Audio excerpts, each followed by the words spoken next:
do a demonstration.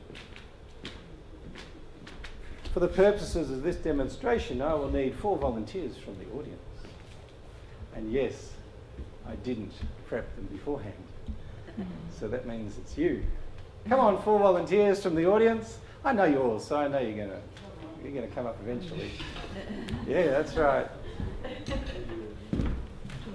Very good. Hey. No, 4, not 3. 4 volunteers. Trisha. Okay. So basically, this is a circle, but it's, as you can see, it's a semicircle. So you guys are also in the circle. Okay. So this is the beginning of the circle, and this is the other beginning of the circle. And back here, I have my whiteboard, which I'm going to use from time to time.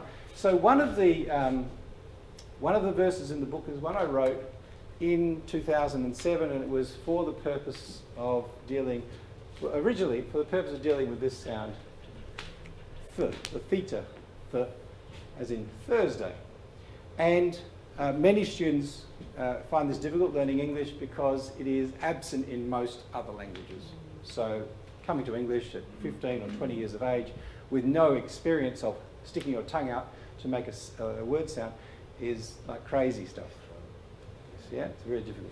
So needed something to play with. And what's really good, and you'll see this throughout the book, because it, you saw on the slides perhaps that it's full of children's rhymes, many of which are nonsense. If you're trying to get a student to do something new at 15 years of age, 16 years of age, it might be a little bit embarrassing. It's very important that at least the content should be unimportant. Yeah? That they shouldn't be hung up on whether they're getting the content right. Yeah? There should be no getting the content wrong. The content itself should be rubbish. It should be nonsense. It should be just fun. I. Ah. That's the way. I. People generally can make the sound I. Yeah? By itself, it's pretty easy.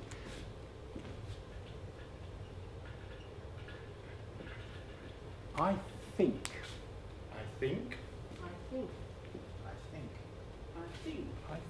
So, what do you think? I think.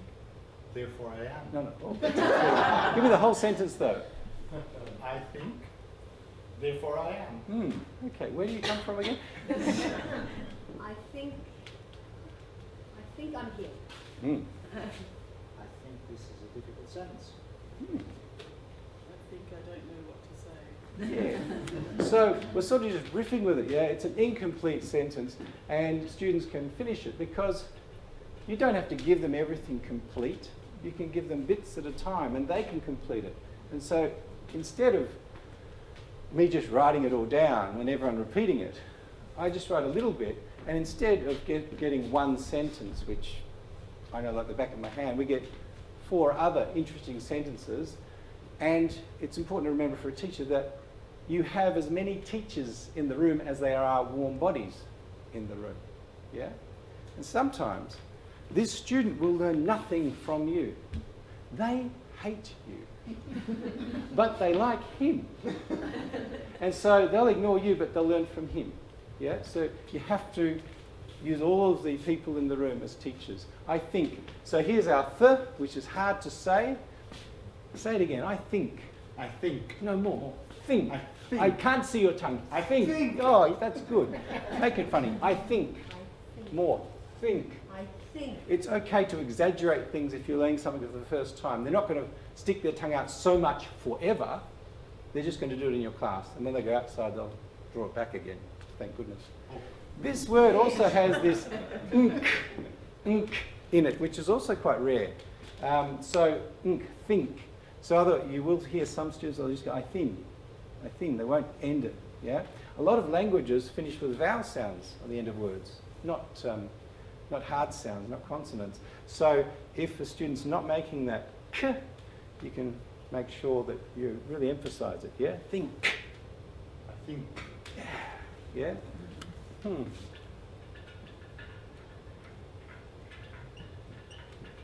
I think I'd like. I think I'd like. Nice. I think I'd like. I think I'd like. I think I'd like. Yes.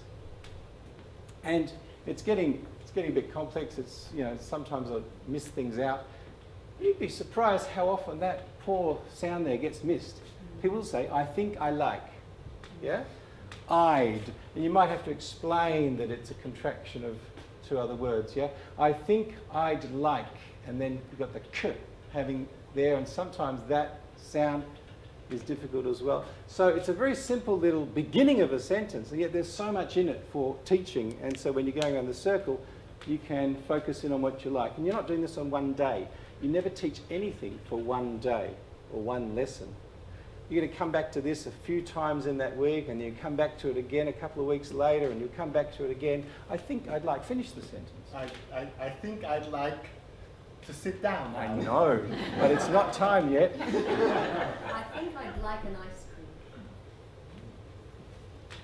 I think I'd like to know what's next. Ha! I think I'd like to know that too. Ha! Yeah, and they do. But it's okay to drip feed students. It's okay to tease students. It's okay to let them wait for something. It's not necessary to give them everything all at once. We're going to push button society. There are at least a couple of people here, and I'm looking at Thomas, and I'm looking at Genevieve, who know that sometimes, when they were in my class a long time ago, like 50 years ago, I would come in and I get them in a circle and I say, okay, we're going to learn a poem now, and I get them to repeat this sound. Everyone? Le. Le. And I said, that's good, we'll do more tomorrow, and I'll get them to sit down. Yeah? Because I knew we had lots of time, and it's okay for them to sit there going, what? What is it? What's happening next? To guess what's going to come next, yeah? Harder than f is thr, of course, so that's in there as well. Finish the sentence. I think I'd like 3... Beers. Give me the whole thing. I So think don't let I'd them like don't 3 let them just do beers. one bit. The whole thing. Yes, why wouldn't you? 3 beers. I think I'd like 3 pillows.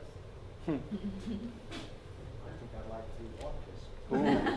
I think I'd like 3 puppies. 3. It's greedy. But I know where you're going to go. I think I'd like 3. Excellent. And of course, if they're having trouble with thr is just harder.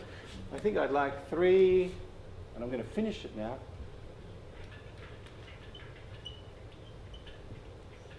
And this is where your students basically go into revolution. No, that's silly. That doesn't make any sense. You can't have that. It's impossible. It's a silly sentence. It's meant to be a silly sentence. I think I'd like 3 drops of drink.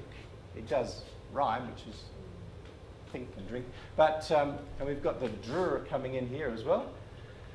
And so often the s is just left off. I think I'd like 3 drop of drink. Yeah? No, we need to hear it. In fact, this is one of the signature sounds of English. You may not realize this if you're an English speaker and you don't speak another language, but English has lots of s at the ends of our words. Yeah? We're like the parcel tongue in Harry Potter. We're always like snakes. We're s-ing, yeah? Possessives and everything. It's must be weird listening to English if you've never heard English before. So we've got the ink here again. We've got the dr a couple of times. And it's a little sentence. It's a silly sentence, but it's rich for teaching with. And you can do it as quickly or as slowly as you like. And this is just one example from the book. It's on a couple of pages. It's on this page as well as this page. But you can do this with any of the pieces in the book. Some of them are really well-known things. Hey diddle diddle, the cat and the fiddle. But you can play with that, yeah? You can hey diddle diddle, the cat and the fiddle. Get them doing it with their legs. We're standing up, yeah? Why are we standing up? Because pronunciation is not a thinking thing. It's not a cognitive thing. Sometimes you pick up a book on pronunciation, it tells you all the names of bits of your throat and you know, and you sit and you sit there thinking, I can't relay this to my students. It might help me, but pronunciation is shared. It's physical. It's really just physical. And it's about practice and allowing students to learn from you and from each other, and to taking time with it and giving it enough time. Because what we tend to find is, I think, it's run over. We can test writing ability, we can test comprehension ability, we can even test listening to some degree, but it's almost as if we accept that a student learning English, or any language for that matter, is always going to have an accent and can't choose to speak without the accent. Not that accents are bad, I love accents, but what I mean is that we tend to say, okay, if you can't draw, then we're not going to worry about it, we're just going to move on.